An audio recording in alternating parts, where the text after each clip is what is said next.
Good day, Idol. Meron tayo ditong material na kalyandra. Isang pink na kalyandra. From cuttings nga tong puno na to. At ngayong lumago na siya at lumaki, minarkot natin siya. At yan nga ang content natin ngayon. Ang gagawa nga ng bonsai mats galing sa Markot. 3 weeks nga guys, ayan, nagkaugat na siya. Ngayon nga bubuksan natin para ipakita ko sa inyo mga idol. Material na ginamit ko dito guys ay plastic at straw lang. At moss syempre. Sa itinanggal niya ng 3 weeks guys, ayan, makikita nyo palabas na yung kanyang ugat sa plastic.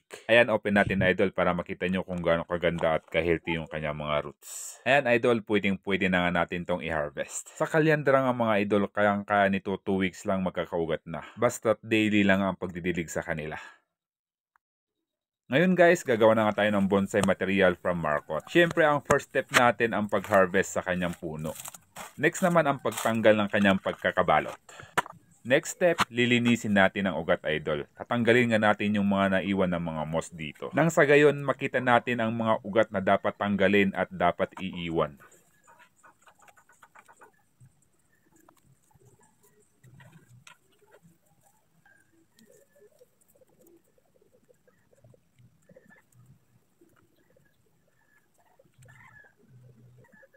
Aalisin na rin natin idol yung ating isiniksik sa balat para magkaroon ito ng nibari. Kung papansinin nyo idol, may hubog na rin ang kanyang nibari.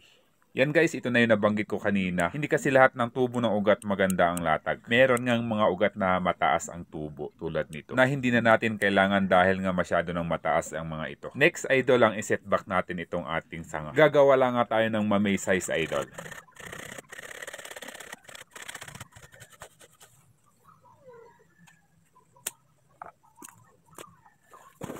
So yan guys, ito na yung ating magiging puno ngayon. Next natin, puputulin natin tong parte na to para nga maayos ang pagkakalatag ng ugat kapag nga atin na siyang itinanim. Yan nga guys, kita na yung ating ginawang nibari. Next, gawa tayo ng video kung paano natin ginawa yan. Next naman idol, lilinisin natin yung ating pinagputulan ng lagare.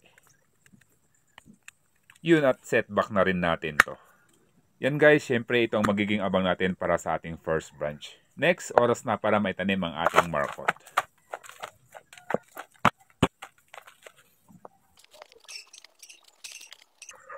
Yan guys, gumamit tayo dito ng flat objects, kahit na anong klaseng flat objects yan guys, kahit mga plastic man yan. Gumamit tayo nito para nga gaganda ang latag ng mga ugat at ang pag-train ng mga ugat.